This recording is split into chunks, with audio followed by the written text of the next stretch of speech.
চলো বন্ধুরা, আজকে আমরা একটি মাঝির গল্প শুনব। তাহলে শুরু করা যাক। সন্ধে নামছে, নদীর বুক ছুঁয়ে নামছে কুয়াশা। চারপাশ এক রহস্যময় আবহে ঢেকে যাচ্ছে।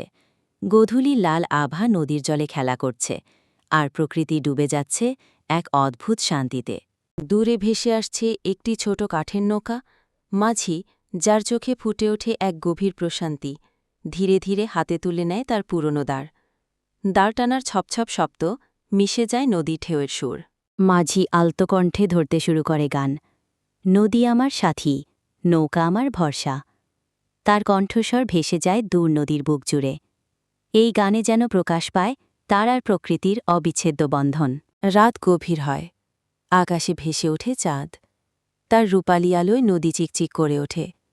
মাঝি ক্ষণিকের জন্য দাঁড় থামিয়ে তাকায় আকাশের দিকে। ফিসফিস করে বলে ওঠে, হে নদী, তুই আমার স্বপ্নের পথ চলা। চাঁদের আলোয় আলোকিত নদীর বুক চিরে নৌকাটি ধীরে ধীরে মিলিয়ে যায় কুয়াশার আড়ালে। প্রকৃতির নীরবতায় একাকী এই মাঝির যাত্রা হয়ে ওঠে জীবনের এক অন্তহীন পথ চলার প্রতীক।